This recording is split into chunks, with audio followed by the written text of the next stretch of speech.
Welcome, Zero Experience Required. Today, an inexperienced and non-knowledgeable homeowner is going to try to do some mold remediation in his bathroom.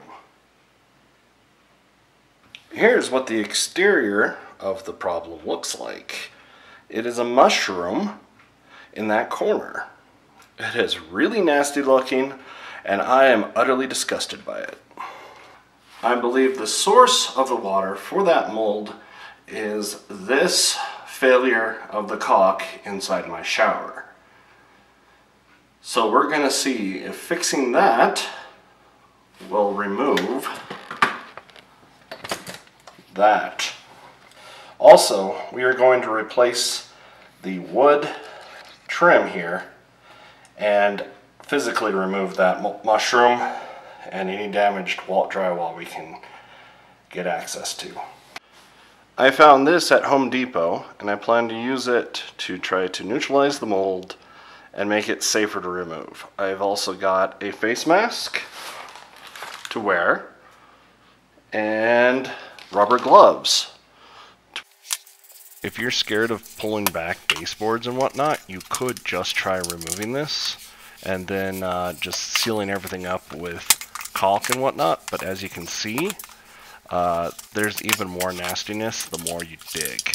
So you'll want to get rid of all this nastiness if you want to ensure that your health is good. I just don't want to have this stuff in my house.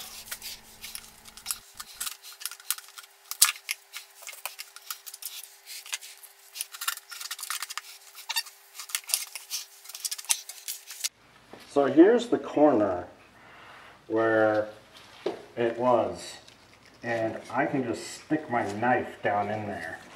The floor is not supposed to do that.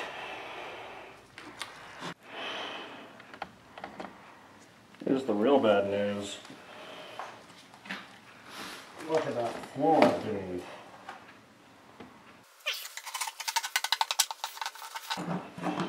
A putty knife's not supposed to go through the floor. It's going through it right there. Right there, it's going through it.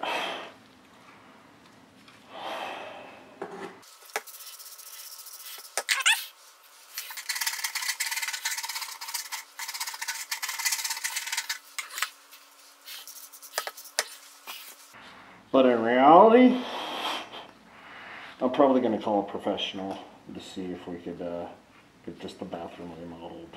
Though it's really only this corner that's truly bad. All the way over to here, the wood is completely stabbable. Just put the putty knife right through it. Once it gets over here, it's solid again. But as you can see, underneath the linoleum, there's a whole bunch of black mold growth. So I'm going to see if I can scrub that off, save the linoleum. Again, this is probably not the best way to do it. But I'm short on funds, and I can't afford a remodel. If you are going to do something like this, you want to make sure that you have some kind of mold disinfectant to keep the mold wet when it's being removed. Otherwise, when mold is disturbed, it will spread its spores, which is how it moves, how it grows in other locations, and what makes you sick. If you breathe that stuff in, it's not good for your health. And that's why so many people work so hard to remove this stuff. So, the respirator is mandatory, and the mold remover is highly suggested. Though you can use mixtures of vinegar and other various chemicals you can find online if you don't want to go out and buy it.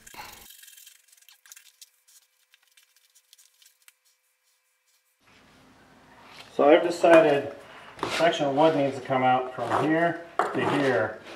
I'm going to use an oscillator multi-tool, which hopefully will cut through it, because it doesn't like cutting soft things. The oscillator multi-tool was originally used to cut casts off broken bones.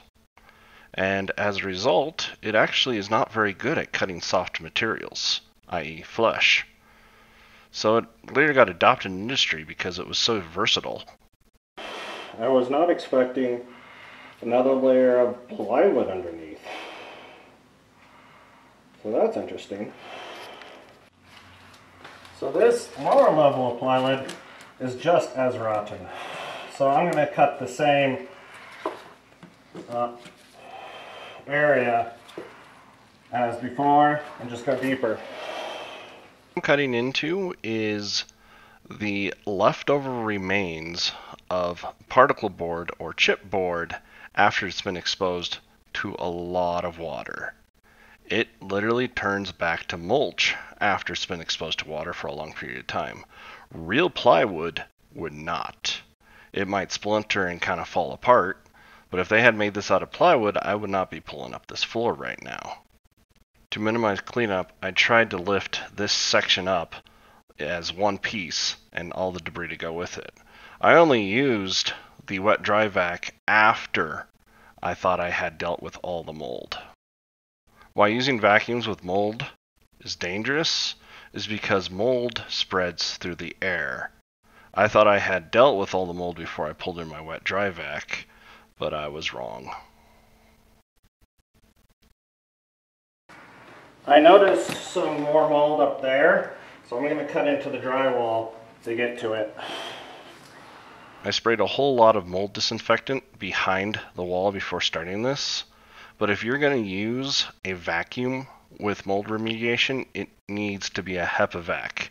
Unlike mine, which will spread the spores throughout the house and cause it to spread even more, which that's just not a good idea.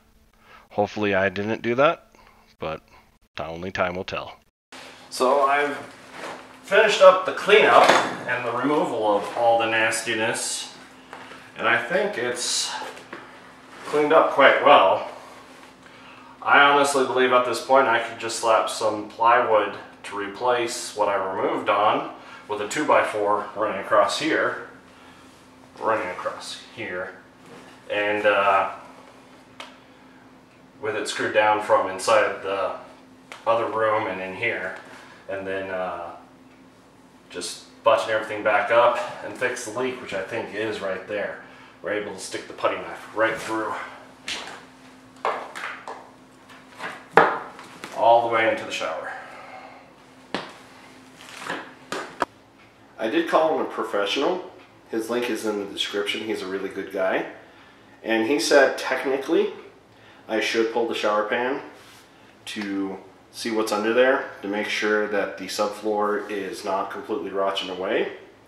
But he did say that this did seem pretty small and that it would be hard to get an insurance claim on it. So he gave me advice on what to do.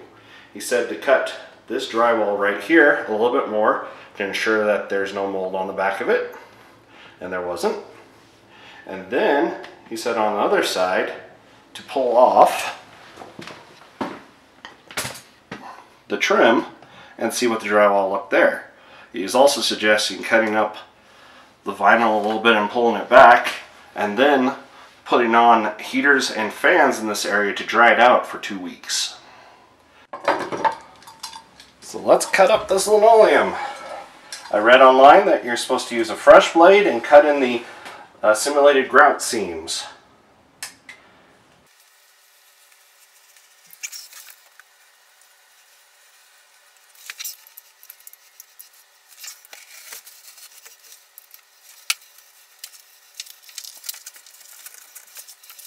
But all I'm seeing here is a small amount of water damage. So I'll just spray that down with some anti-mold and clean it up and let it dry out. And then we can glue this back down like it never even happened. I was actually expecting it to peel a little easier than this. So I've got some steel wool and the mold stuff and some paper towels, and that's what I'm going to use to clean up this. Get it wet again because we are physically removing this mold.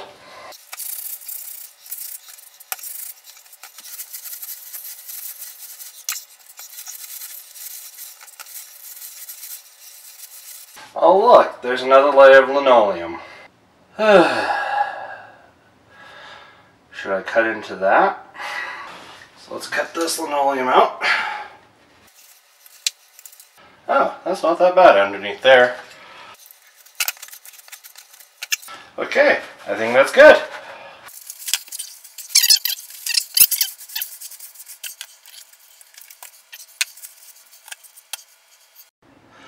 Another thing the mold remediation guy said to do is get this to spray under the shower. This is a type of mold removal that does not need to be wiped off or removed afterwards.